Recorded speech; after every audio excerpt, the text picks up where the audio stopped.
We try and do our best to make sure that we can feed all of our customers and clients and make them happy. Our job is to help them go away with a smile on their face and a tummy full of food. That's the main thing.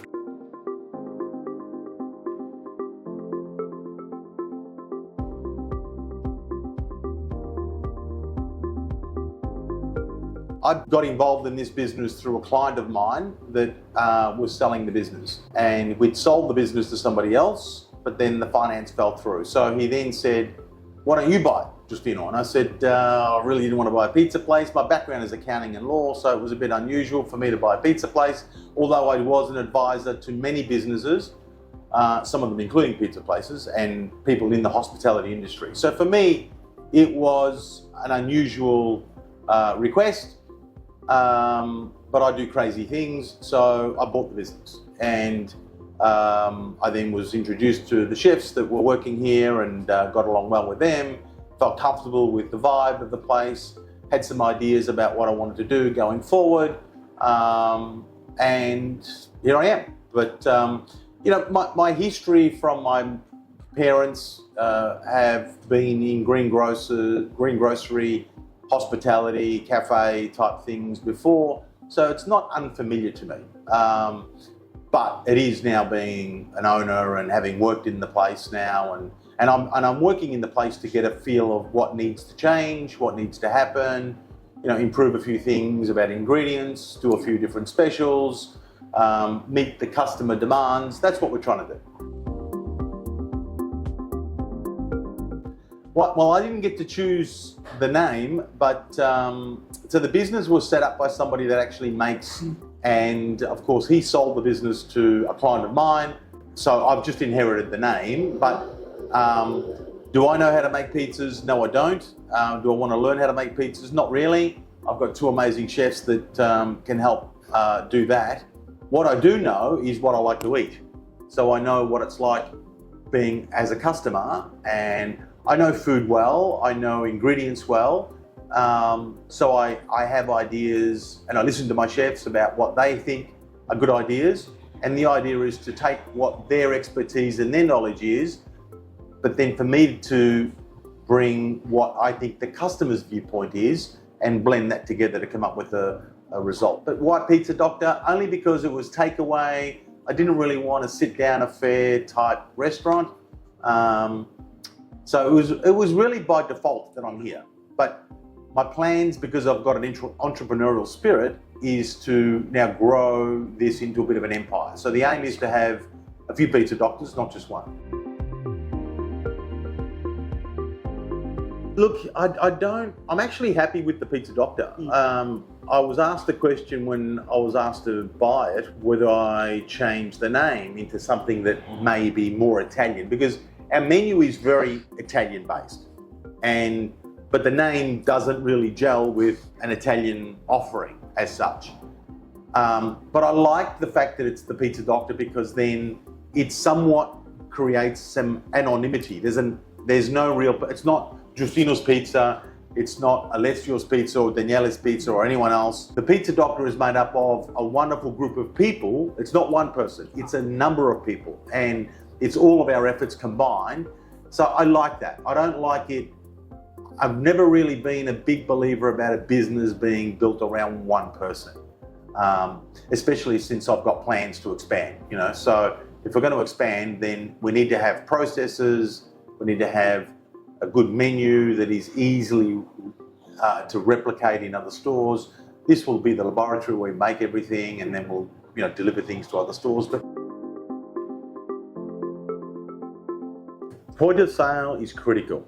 It really is. It is probably one of the first things that I've been wanting to change when I first got in here as of July this year, July 24. So my search in the marketplace for something that does combine all the platforms, that gives us the data that we need to be able to analyze as far as who's ordering what, how often, the margins potentially that I can then generate from each of those. It's important, because at the end of the day, I can make you any pizza you want, but if I'm not making money, then I'm not going to be surviving for very much longer. So we need to be able to sustain what we do and how we do it, And to do that, point of sale is critical because that's data.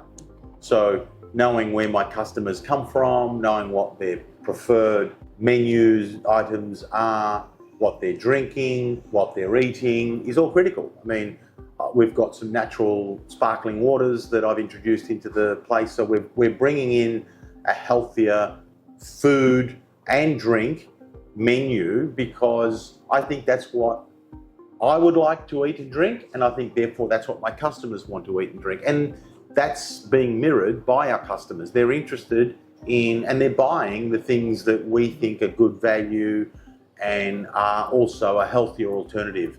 We buy ingredients, as in fruit and veg, every day or every second day, every day or second day, and we cook prep daily for that night. So our prep is fresh. We make dough for 2 days out, of course, which is like most pizza places do. But it's critical that our vegetables are daily prepped to give that fresh element of quality at the highest level that we can give to our customers. And our customers, when they come in, I invite them around the side of the counter to have a look at the condiments that we have. And they look at it in amazement. They're saying, "Oh, that's real ham, or that's real prosciutto, or that's real." You know, we don't, our cheese, everything. We've gone up in quality with all our ingredients at an extra cost, but it presents itself far better than anyone else. And I've done the same thing by introducing different drinks. I have shares in one of the drinks that we stock in the place.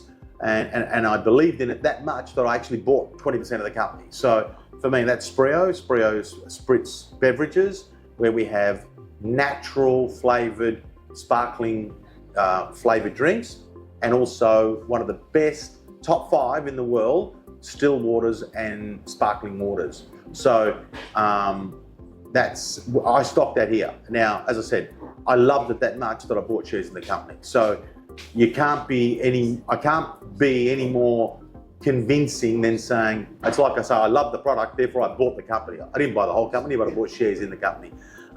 That's how much I love it. But it's that sort of thing that I want to continue on. I want to keep our gluten-free. We are known in the area for having an amazing gluten-free base pizza because it's fresh gluten-free. We bake the gluten-free bases. We don't buy them in. I buy the gluten-free flour and the boys make it. So it's fresh. And our gluten-free customers love it. They ring us and compliment us. I get people, new customers ringing saying, "I hear about your gluten-free. Do you guys use frozen or do you bake it?" And I say, "No, we bake it fresh." And they say, "I'm going to be there. Please, I want to come in and see." And I invite them in. And when they come in, they always come back. There is, absolutely. I have other clients from my consulting business that I do from a day job perspective that are in hospitality, and many of them. And the hospitality industry is at the moment going through a very tough period because coming out of COVID, a lot of them had to go through a period where they were losing money just to stay open. So they've survived that, and they're still recovering because all of a sudden banks are now saying, well, the moratorium's over, now we want our money back. Landlords are saying now, okay, the freeze on rent is over, now we want our money back. So, and it's not as though hospitality went on pause and then all of a sudden everybody's flooding out there to go out and spend money. That's not the case. It's a bit different with this business because this is takeaway, but when it's dine-in hospitality especially, they're doing it tough. It's not an easy gig. It's difficult finding good quality staff that can work the floors and manage the floors. And I think chefs, there's plenty of good chefs around, so I think you can find them. But hospitality as a whole industry is going through the next 3 to 5 years, it's going to be a slow climb back. And the ones that survive will do well. But it's not let's turn the switch on and all of a sudden everything's fixed. Coming out of COVID, it's been a very slow crawl back to normal. And it's not, and the normal isn't like before. It will never be like before. It's changed, I think, forever. Customer choices are changing, customer moods are changing, cost of living increases mean that people don't have disposable income, so everybody's a lot more discerning. Yeah. Social media plays a big part in that, where everybody's wanting to look at what's the latest place, what's got the good vibe, what delivers a good product, what's good value for money. So hospitality's always had that challenge, but I think in the next 3 to 5 years, that challenge is going to be extremely tough. But I think the fundamentals don't change, and that is listening to your customers and your clients, having good quality ingredients, good people that work for you, having a friendly atmosphere and interacting with your clients. I mean, everything that we put through on our menu with specials and things like that, we bake them, we get our clients to test them. I listen to my customers that sit here and wait for their order, and I get them to taste something with a slice of something and say, what do you think of that? Your chef, what do you think of this? What do you think of that? It's amazing. Put it on the menu is usually the response we get. But when I get 10 or 15 or 20 people saying that, then it gives me strong confidence to do it because I know they're going to buy. So, but again, I'm listening to the customer. I'm listening to the customer tell me what they think they want. And that's, at the end of the day, I'm here to serve the customer. I think operational costs are going to determine what gets produced by different restaurants, and the very high quality ones will always remain because their clientele can afford to pay the prices they need for them to be able to survive and prosper. It's the middle grade restaurants that are going to find it difficult because, you know, rents are going up, landlords, commercial landlords are putting rents up to recover what they think they've lost, you know, in the last 3 or 4 years. So there's overheads, that means overheads are going up. There's been a strong push for demand for wage increases, and the governments are typically accepting that should happen. So therefore, when you've got wage increases going up, you've got overheads going up, that means the margins are being pushed lower and lower and lower and lower. And if you don't have, so to maintain a decorum or a level of quality at a high level that you want to give to your customer is difficult. And therefore, if restaurants in that middle area start to cut corners and things like that, then the customers are quick to pick that up, and then they'll go, and there's a lot of choice now. There's more choice today than there's ever been. The barriers to entry in the hospitality industry are very low. So anyone can really start up something in hospitality. Surviving is the big challenge, but anyone can start it. And that means there's always new players coming into the marketplace. But that just means that the ones that are in it have got to stay on the ball. They've got to stay true to their cause and do the right thing the best possible way they can and make sure that they deliver, again, the value that they need to deliver to keep customers coming back. And that's everything. That's, you know, the personality of the organisation that's providing that hospitality, it's the food on the plate, it's the items that they're offering, and the price point. It's all of those. It's a blend of all of that. Yeah, look, we try hard. I mean, as I said, and that's a team effort. It's not me, it's a team effort, you know. So it's what we try and do is engage with the customer, as I said earlier. We listen. If they say, oh, I'd love it if you could do this, or I'd love it if you could do that. So we're trying things, you know, we're trying to offer them. People use us to provide dining for them. They take our food home to eat. So for us, we're a meal, 1 or 2 meals or 3 meals a week for them. So soon we hope to be opening up, you know, opening up the kitchen again, because we've got a fully fledged commercial kitchen. So we're going to open up the service of offering for pastas, a few other little minor things. We're going to get into some pizza paninis and things like that. Some very unique, different items that aren't typically out there. And again, everybody, when I talk to my customers about those sort of offerings, they can't wait. You know, we're looking at opening potentially a bit of a cafe type scenario where we can have coffee, a proper coffee machine, where we can offer clients coffees and things like that. So we want to really make that home vibe here, where people want to come here and spend some time here and have a coffee while they're waiting for their pizza, have a different offering on the menu, not just pizzas. And so I can then, you know, be catering for people on 2 or 3 nights a week, not just once a week. I'm going to introduce you to my chefs. This is Alessio Nicotra. He's from Sicily, Italy. This is Daniele Luzzaro, who's from Calabria. Pizza chefs here at Pizza Doctor. So they're really the doctors. I'm just the pretend doctor.